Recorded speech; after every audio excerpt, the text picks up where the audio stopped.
Police की धमकी देने के बाद चंदन को लगा था कि वो गुंडे वहां से चले जाएंगे, लेकिन वो गुंडे तो वहां से जाने का नाम ही नहीं ले रहे थे।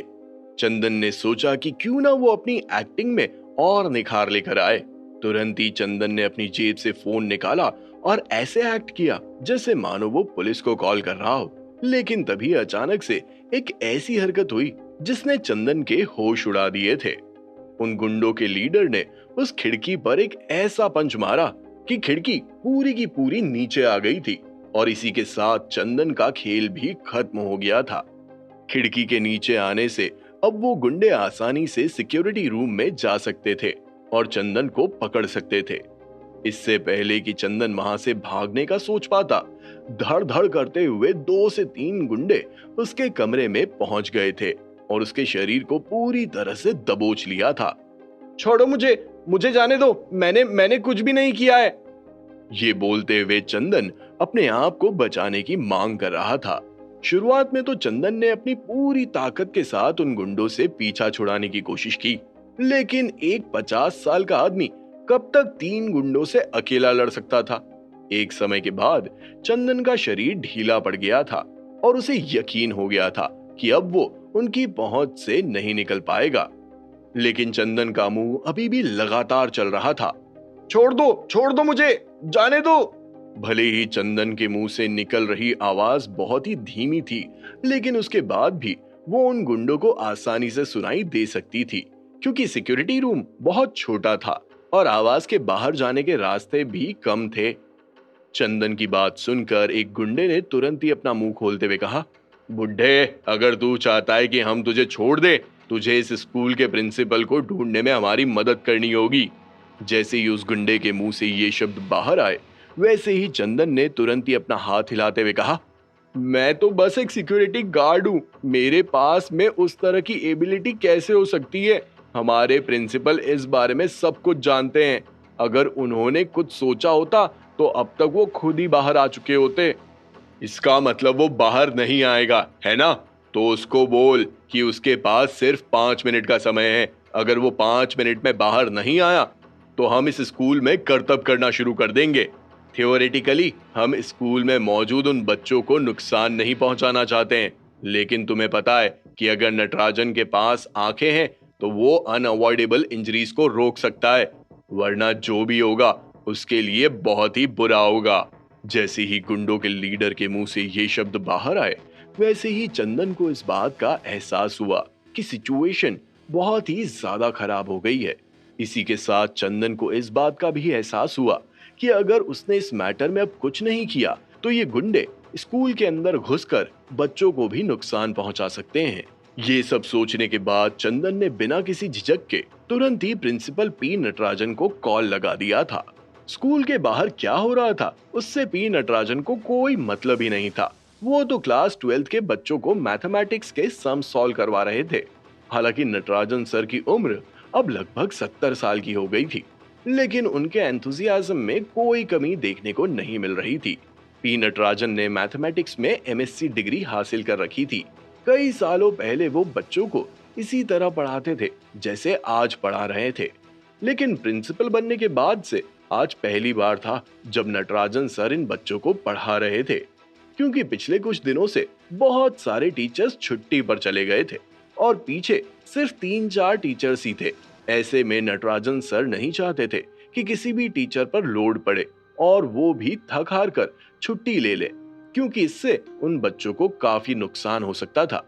इसीलिए बच्चों को पढ़ाने की जिम्मेदारी भी नटराजन सर ने अपने कंधों पर उठा रखी थी।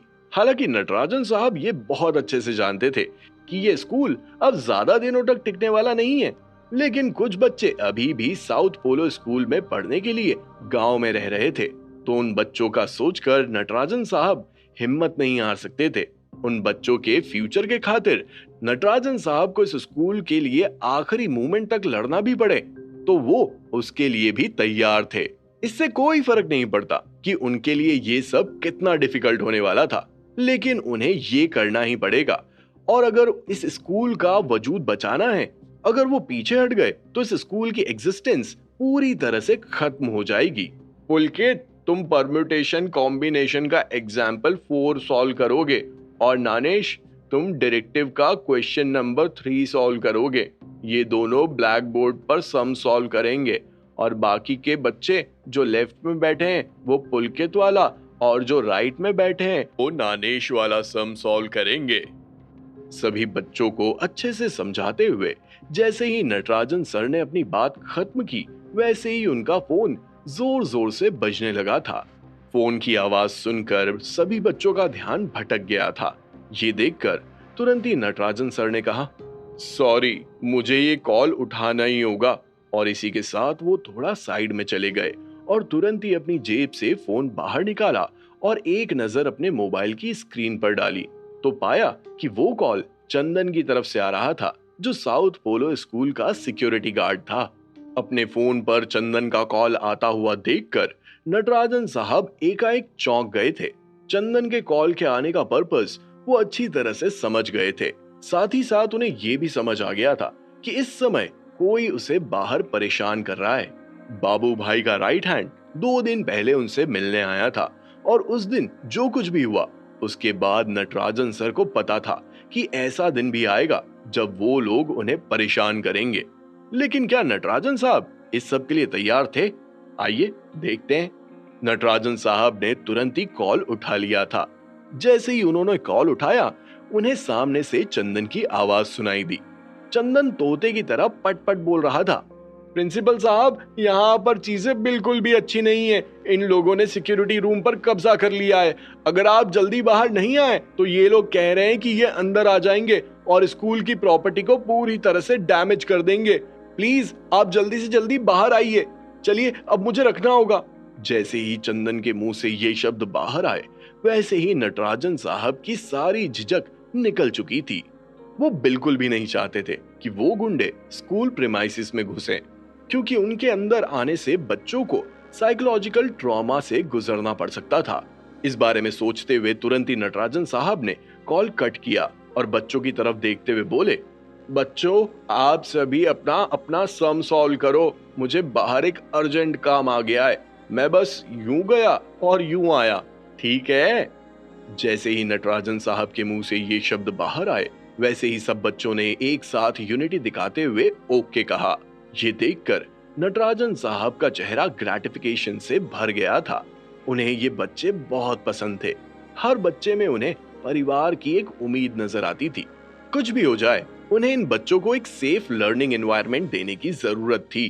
क्लासरूम से बाहर निकलते ही नटराजन साहब के कदम स्कूल के मेन एंट्रेंस की तरफ बढ़ने लगे थे।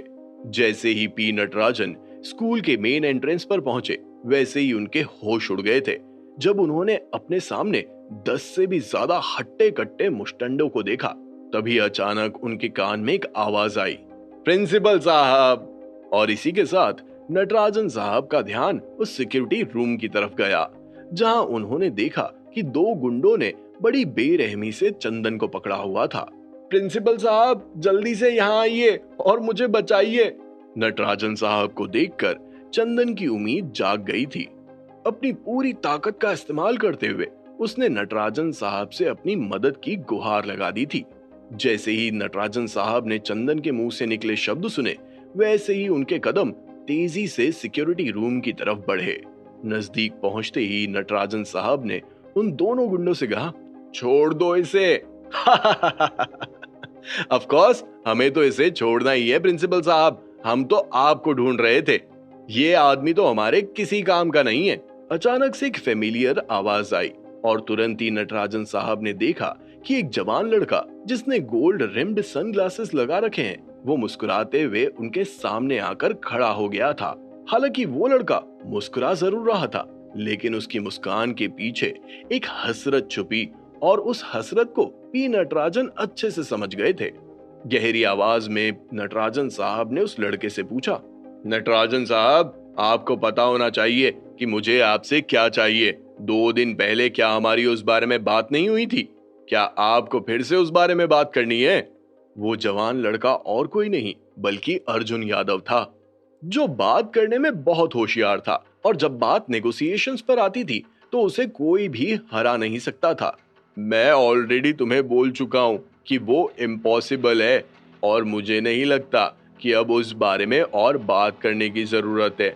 जल्दी से यहाँ से निकल जाओ, वरना मुझे पुलिस बुलानी पड़ेगी। ये बोलते हुए नटराजन साहब जैसे ही पीछे मुड़े और वहां से जाने लगे कि तभी अचानक से अर्जुन ने जोर से चिल्लाते हुए उन्हें रोकते हुए कहा, नटराजन साहब, अब जब आप बिल से बाहर आ ही गए हैं तो क्यों ना हम उस बारे में अच्छे से बात करें। देखिए, आपके एम्बिशन को मैं अच्छे से समझता हूँ और उसकी कदर करता हूँ, लेकिन ये जगह अब आपके लायक नहीं रही है। आपके एम्बिशन को देखते हुए मैं इस डील को 20 करोड़ रुपए में फाइनल करना चाहता हूँ। देखिए, इससे अच्छी और बेटर डील आपको और कहीं नहीं मिलेगी।